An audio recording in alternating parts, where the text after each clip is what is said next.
September 14, 2021. Ama Mirna! Woo! Congrats po kay Ama Mirna.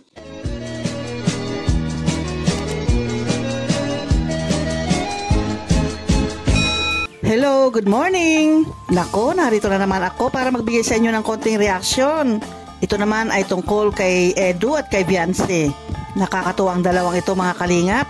Dahil sa kanilang pagpunta sa Palawan, makikita mo talaga yung ugali ni Edu, yung mapagmahal, yung sweet, at yung mapag-alaga niya kay Viancy. Talagang iniingatan niya, sinusuportahan niya, at inaalalayan niya si Viancy. Dahil sa ngayon, si Viancy ang nasa puso ni Edu. Tangi si Viancy lang ang laman ng kanyang puso sa ngayon na siyang nagpapaligaya sa kanya. May mga joke din si Kalingap Edu na yung joke niya ay okay lang. Carry yan para kay Viancy. Ay si Viancy alam natin na mahihaing bata yan. Napakahinhin na bata yan. Pero kahit nagjo-joke minsan si Edu, iniintindi naman ito ni Viancy. Dahil si Viancy, syempre, partner niya, yan si Edu. Nakakatuwa nga ang dalawa pag tinitingnan pag pinagmamasdan. Bagay na bagay nga sila, di ba? Dahil pareho silang matangkad. Kahit malayo ang agwat nila sa edad ay okay lang yon. Walang problema yon. Mapagmahal talaga tong si Edu at maalalahanin, maalalay siya kay Viancy. Pero may isang komento si Edu Ano kaya yon? Panoorin natin. Grabe. Ganda na suot mo kaso masyado yatang maikli.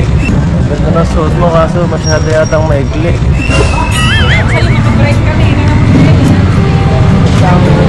First day. Okay naman. Masaya dito. Ba't yata yan? Ayan, nakapag-comment tuloy si Edu. Ano yan si Edu? Conservative ba yan? May pagka-conservative ba? Yung sinabi ni Edu sa aking opinion lang to okay lang naman yon. Na nasabihan niya si Viancy na maganda yung damit niya, kaya lang mukhang napaikli yata. Concern lang naman at nag-iingat din lang naman si Edu. Dahil hindi naman yata sanay si Edu na ang kanyang kasama ay napaka-sexy. Ganyan ang kasuotan. Alam kasi natin na magkalayo ang edad nila, di ba? Mga ilang years yan? May 10 years ba o higit? Iba yung lifestyle ni Edu, yung kapanahunan niya. Iba rin yung lifestyle ni Viancy. Dahil siya ay nasa panahon ngayon na siya napakabata pa. Alam niyo mga kalingap, sa aking opinion, sa aking konting obserbasyon o kuro-kuro, si Viancy alam naman natin na mahiyain siya, napakahinhin niya. At alam ko rin na hindi yan sanay magsuot ng mga ganyang mga kasuotan. Dahil alam natin yung kanyang pinanggalingan. Hindi siya nakaka-afford siguro ng mga ganyang mga damit na medyo may pagka-sexy. Alam naman natin yung mga nakaraan napapanood natin sa mga videos ni Kalinga Prab at sa videos din ni Kuya Val Santos Matubang na ang kasuotan ni Viancy ay talagang ansi-sexy nga naman. Ang masasabi ko lang ay ganito. Si Viancy kasi ngayon napakaraming sponsor. Napakaraming nagbibigay sa kanya ng mga kagamitan, mga alahas, mga damit, ganon. At nabanggit din niya doon sa isang vlog dati ni Kalinga Prab na isinusot niya yung mga ibinibigay sa kanya, yung mga inireregalo sa kanya ng mga sponsors kasi nakakahiya naman din na hindi niya isusuot. Binibigyan siya tapos hindi na isusuot. Yun ang kanya nabanggit dati na akin narinig din naman at napanood. Totoo nga naman at tama nga naman yung sinabi niya. Natutuwa kasi yung mga sponsor, di ba? Kaya binibigyan siya ng mga kagamitan, lalo na ito mga damit, ganyan. Kaya naisusot ngayon ni Viancy. At ang gusto lang ni Viancy kasi may respeto siya doon sa mga nagbigay sa kanya. Hindi yung puro tanggap na lang siya ng tanggap tapos hindi naman pala niya ginagamit. Hindi nakikita ng mga sponsor yung mga binibigay sa kanya na isinusuot niya. Ganon yung aking pananaw na pagkaintindi doon sa ugali ni Viancy. Tingnan ninyo yung ganyang kasuotan, di ba? Hindi naman niya bibilin yan kung siya lang. Yan ay ibinigay sa kanya. At kailangan niyang isuot yan para sa ganon, pag napanood ng sponsor, matutuwa naman yung sponsor.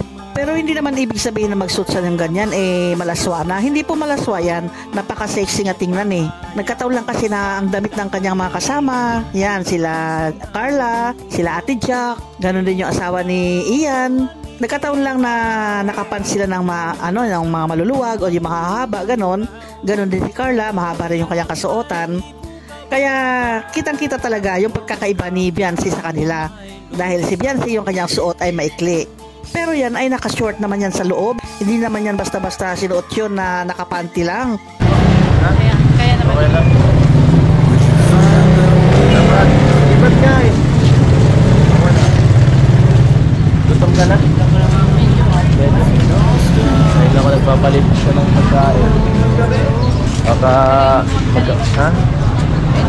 Dapat nagsabi ka. Dapat nag-chat ka. Gutom na ako. Grabe. Gutom mo ngayon ha. Meron. Siyempre may protection yan sa ilalim. Maaaring naka-cycling yan, ganyan. Kasi isipin mo na lang na yung suot niyang ganyan na napaka-ikli. Isipin mo na lang na naka-short siya. Di ba pag naka-short ka, maikli naman talaga yung short mo. Nagkataon lang na damit yung isinuot niya, dress yung isinuot niya, na napansin na gano'n, maikli yung damit niya. Pero yan ay sexy. Bagay na bagay talaga kay Beyonce. Siguro yun nag-sponsor sa kanya niyan. Tuwan-tuwa yan. Sigurado ako niyan. Natutuwa siya dahil appreciate ni Beyonce at pinahalagan talaga ni Beyonce yan. Para kay Edu ay nabanggit lang naman niya yon na maganda yung suot ni Beyonce pero maikli nga lang. Nabanggit lang naman niya na ganon, pero wala naman yan kay Edu kasi si Edu, alam niya si Beyonce, magaling magdala ng damit. Marunong siya at bagay siyang magdala ng damit. O di ba? Ang sexy ni Beyonce, nako po. Kaya yung ibang mga nag-sponsor dyan, asahan ninyo na isusuot talaga ni Beyonce. Sige, abangan natin ha, yung iba pa nilang mga kasuotan, yung outfit of the day nila, dahil ilang araw sila sa Palawan, siguradong may outfit of the day silang aabangan natin.